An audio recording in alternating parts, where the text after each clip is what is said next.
If you want to learn how to produce music from someone who's been doing it professionally for over the past 10 years, then this is the video for you. Hi, I'm Chris from Culture Code. I've been producing for over the last 10 years. I've done over 300 million streams in that time, and my goal with the Sound Horizon Academy is to take all of these experiences and pass them to you guys so that you can shortcut all of my mistakes. By the end of this video, you're going to know exactly what you need to start producing music, the fundamentals, some basic music theory, and if you're a member of the Academy, you can download all the samples and presets in this video, as well as the Ableton project. And I'm also going to throw in a song starter pack, as well as my personal Ableton template to help you guys work more efficiently. Right, let's dive in. So assuming that you're a complete beginner, here are the 3 things that you need to get started. A DAW, also known as a digital audio workstation. This is the software that you will produce music in. I've tried out pretty much all of them. My favorite has always been Ableton. Number 2, samples. These are the sounds that we will be using to build our songs. Super important. My recommendation is that you get a Splice subscription. It's a monthly subscription, but it has the best high quality samples on the internet, and it's 100% royalty free, so you're totally cool to use these samples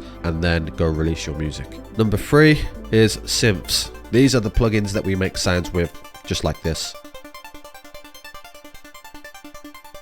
I recommend Serum. In my opinion, it's the most versatile synth if you're on a budget. You can actually get Serum on Splice as part of a rent to buy scheme, meaning you pay a small monthly fee and eventually you will own the plugin. You can also get Serum presets on Splice as part of your subscription. There's also a bunch of other cool things to introduce as you continue your producer journey, but for right now, these 3 things are totally enough for you to get started. So now that we have everything we need, let's jump into Ableton. When starting a track, the first thing you want to decide on is the BPM, beats per minute. This is basically how fast or slow the song is, and this will be determined most times by the genre of music that you want to produce. Here's a few genres and their usual BPMs. House, 128, dubstep melodic bass, 140 to 150, drum and bass, around 175, and future bass, between 80 to 100. Now these can vary and they're not an exact rule, but this is just a rough guide on these genres. Next, let's talk about beats and bars. Conventional music is usually in a time signature of 4/4. The time signature 4/4 means that in each measure or bar of music, there are 4 beats, and each beat is a quarter note long. It's like saying in each chunk of music you can count to 4, where each count is evenly spaced. Let's create a house drum beat to show how this works. We're going to keep this simple, so let's just grab a kick and a clap. BPM 128. The kick goes on every beat, 1, 2, 3, and 4. The clap goes on every 2 and 4.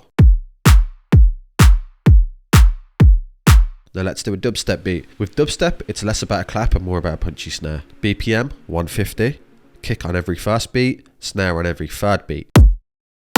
This drum pattern is also known as halftime. Okay, let's dive into a bit of music theory and I'll show you how to easily build a chord progression. By the way, my music theory sucks, which I actually think is a really cool thing for this video because it shows if I can do it, you can definitely do it. Okay, BPM 150. Let's load up an instance of Serum. Now select 4 bars, right click in the middle and press insert empty MIDI clips. So before we build a progression, we need to choose a key. I'm going to choose C major just because it's the easiest one, all the white notes. The most common progression in pop music is a 1-5-6-4 progression. We're in the key of C, so let's break it down. The 1 is C, the 5 is a G, the 6 would be an A, and then the 4 is an F. To add notes, you can double click on the note, hold it and drag it. We're going to make each chord 1 bar long. Now to make chords out of these, select all of the notes and then hit copy and paste. Now with your arrow keys, move these notes up by 7 semitones. This is known as the root and a perfect fifth. These are technically chords right now, but they don't have any definition as to whether they're major or minor. To make a chord major or minor, you need to have a note in between these 2 notes that's up from the root, either 3 or 4 semitones. 3 for minor, 4 for major. The more you do this, you'll be able to use your ears to figure out whether the chord should be major or minor. But for this, it's actually pretty easy because remember, in the key of C, it's just all white notes. Up 4 from C, C major. Up 4 from G, G major. Up 3 from A minor. Up 4 from F, F major. Let's use Splice to download a piano preset for Serum.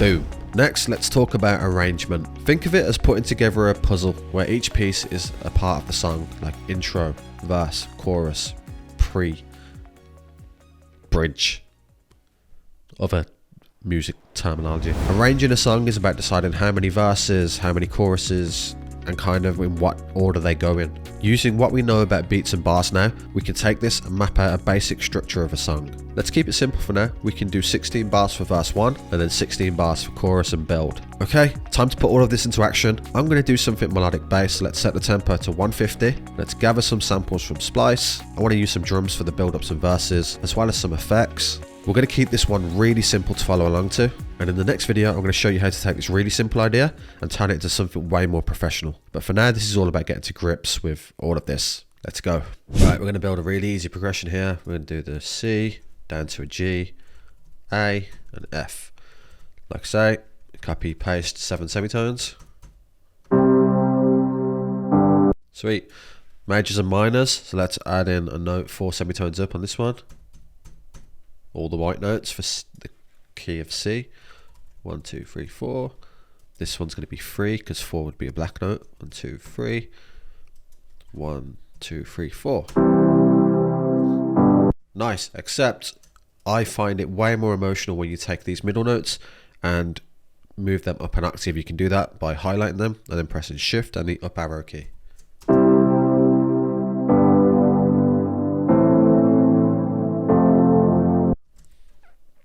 Cool.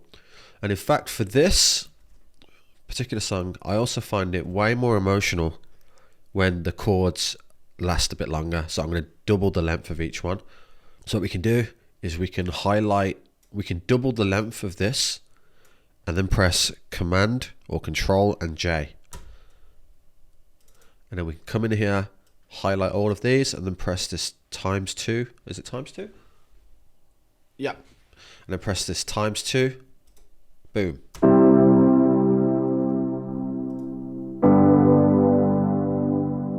Okay, cool. Right, so we're going to duplicate this over. We're going to take it into the chorus. Except for the chorus, we're going to take all these root notes and copy, paste, move down an octave. So now we have 4 voicings for each chord. Sounds way more warmer, just more emotional, and something I like to do in the choruses, especially because we want the song to evolve. We can maybe try out some other notes as well. Let's maybe take this G, copy, paste, shift and up, duplicate.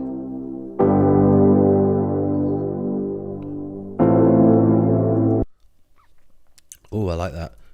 So we can create melodies. So I'm hearing dun dun, so I think it's that. Dun, probably C.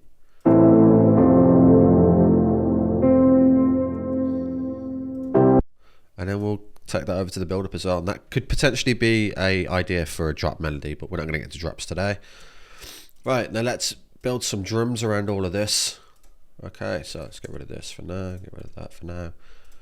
Right, so the drums already had loaded. What have we got? Okay, we can use that kick for the verse. I like to introduce drums like maybe 8 bars after. Just let the intro and the verse breathe a little bit before drums come in. Right, so same again, highlight the length that you want, right click, insert empty MIDI clips. Now we've got all these drum samples in our drum rack. Cool. So I'm obviously going to start with a kick. Let's just raise this velocity.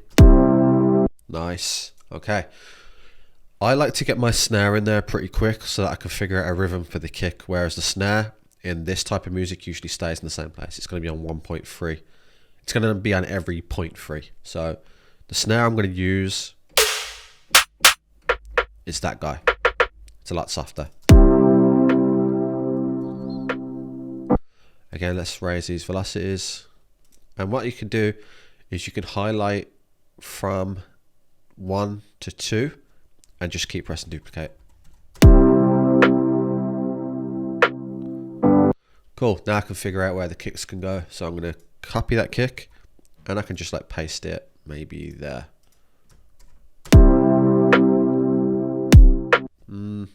Maybe there. Oh, okay, I'm feeling a double kick.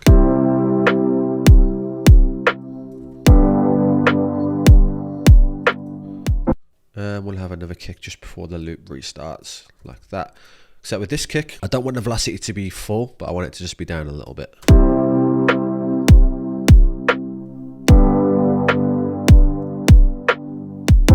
So here's where we can make this a little bit more interesting straight away, is we can add a reverb just to that snare, this guy.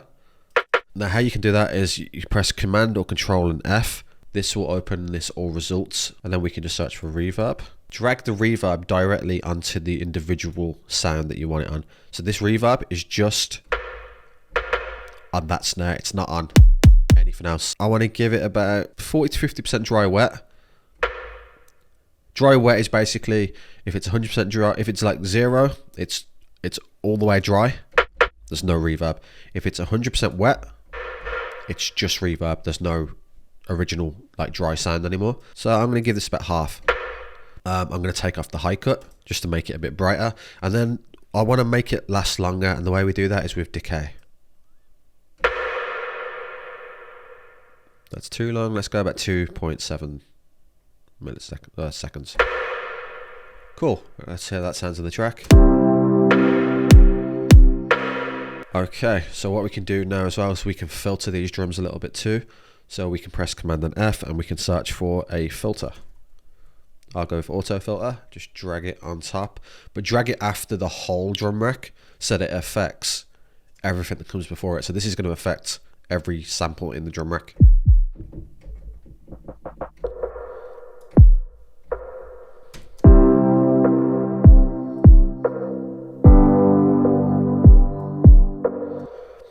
Okay, I'm actually not going to do it this way, just because I've decided that I want to affect each sample's filtering differently, and it's really easy to do in a drum rack. So we can just go to the sample that you want. We'll go to the kick first, press filter, and just turn this guy down a little bit. That's fine. Snare, we'll do the same.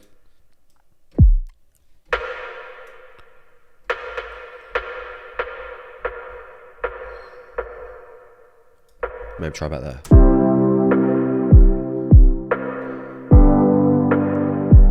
Alright, the kick I want to be a little bit louder, so we can turn this volume a little bit.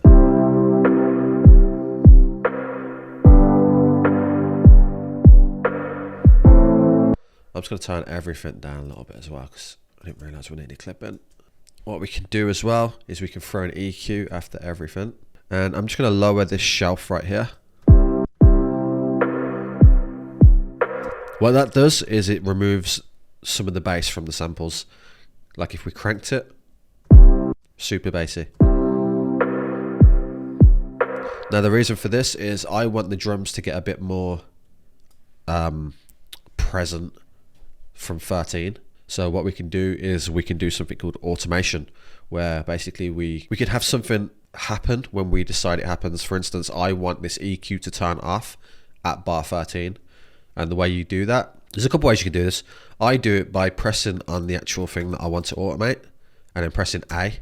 And then what happens then is in this automation lane here, whatever you've last touched will be selected. So for instance, if I wanted to automate the gain, like how much, I'll press on it. And if you watch in this section here, it turns to gain. So I'm going to click on the on off button, and I'm going to press on 13 where it's on. I'm going to press anywhere after 13, click, drag down, and then just drag to 13.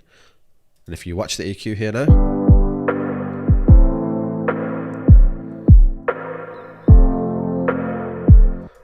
perfect. Okay, let's go. Alright, so we dragged in some of these samples earlier. Let's see what we can use. Let's try the clock tick. I'm just going to copy and paste it. That's pretty cool. Let's see what else we got. Yeah, it's a bit grungy.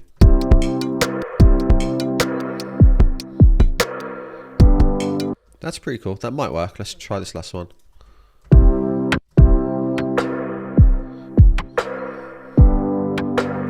That's pretty cool. I think we could probably use a combination of both of these two. Yep. Okay, so we're going to zoom in. We're just going to... First of all, this one has got a lot of bass elements in it. Let's listen to it soloed. Now in music, you don't want too much build-up of a certain frequency. So what we can do is easily just throw an EQ on it. This time, I'm not actually going to lower it with the shelf, with number 2. I'm going to put number 1 on, and this is called a low cut. And we're actually going to completely remove those bass frequencies. And we're also going to filter it a little bit as well. And you can do that in an EQ too. You can just put on like the high cut, which is the opposite one, and just drag it left a little bit. Let's turn this one off. And because I can still hear a little bit of highs, I'm going to put on the steeper curve.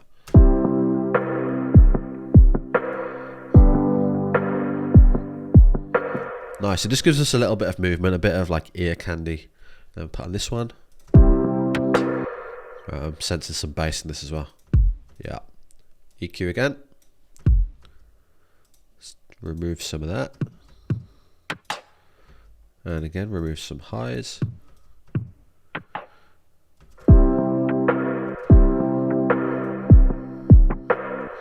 Cool. Right.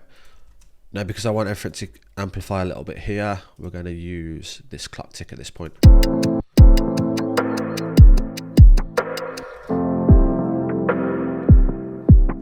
We're also going to turn off these high cuts at 13 too. So we're just pressing that. Go to this channel, press on there, like double click it, boom, done.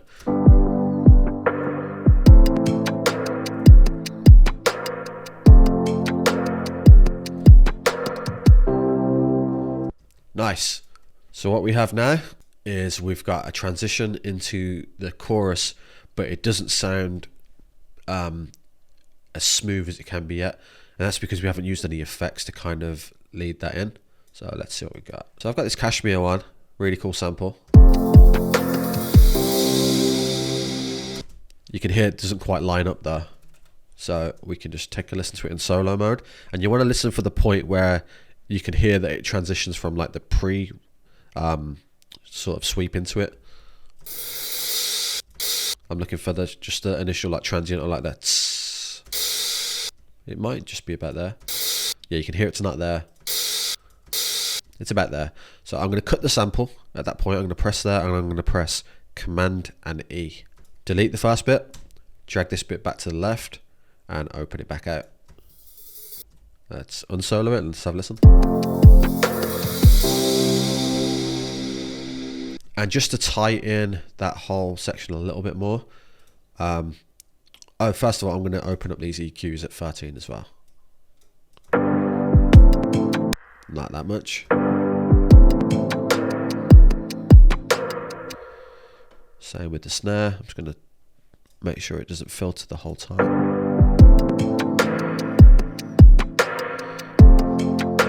Just turn it down, it's getting a bit loud.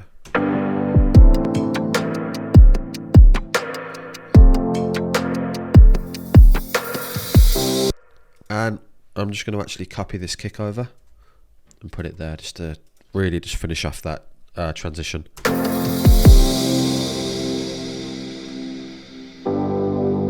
Nice. And now maybe we can transition into this build up with this other one. Yeah. Again, we're going to listen for that point.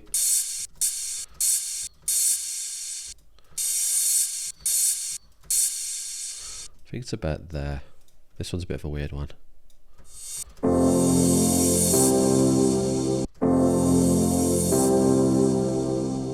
Cool. Right. And then on the build up, we're going to take another sample that I downloaded from Splice. So this is a sweep down, but we're actually just going to reverse it. Make sure that your things don't always automatically warp in Ableton. Like, just make sure you go in and turn it off for certain stuff, because it will make the quality of the sample lessen. So to reverse it, we can just simply press on the sample and press R. R for reverse. And then we're going to get that in there. I'm just going to move it over a little bit. If you hold in Command while you move it, it goes from moving like in like structured like bars to you can just move it very like incrementally. So I'm going to move it to there and I'm going to cut that right there because we want it to land directly on a bar. And that's probably where I'm going to cut everything. Like imagine if we had a vocal, the vocal's like spouting out throughout the build up, and then you get like a little gap where the vocalist might sing the hook before it goes into the drop. Right, let's get some build up drums going, and I think we'll call it a day then. So build up drums, we can just do another thing. What drums we got? Let's turn this on. Well, we definitely want to use the kick, but we want it to not have any filtering at that point. So again, double click on the thing you want to automate. At that point, we want it off. Okay, so we want some kicks going. Turn on that velocity. Now I want the kicks to be that long. And then at that point, I want them to go double time. So I'm just going to highlight those ones and press this 2 on the left hand side this time. And I'm going to duplicate. And then I'm going to duplicate again. And I want them to get even faster. So I'm going to hit that 2 again. And then duplicate again. And then we got this.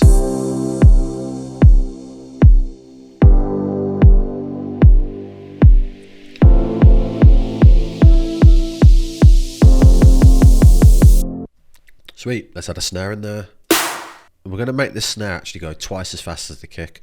So that length I'm going to keep duplicating. Now that I've got 4 of them, I'm going to duplicate that over and over. Okay, so at this point, again, I want them to be twice as fast as the kick, so hit that 2 on the left. Yeah, I'll do it again. Let's try that. Okay, oh, I think it'd be nice to have a little bit of a double hit here. So I'm going to hit that 2. I don't want that snare to be fully in as it is right now. It's a bit too hard. So I'm gonna put a filter on. And we're actually gonna automate that filter to go up this time. So press A. The thing we want to automate is frequency. So press on frequency. You can see there, filter frequency. I'm gonna put a point at the start where I want it to happen, where I want it to start, and then I'm gonna put a point at the end. And I'm gonna just drag that all the way up. That's opening a little too fast for what I'm going for. So if you hold in Option or Alt, you get this little curve icon that pops up, and you can just drag down.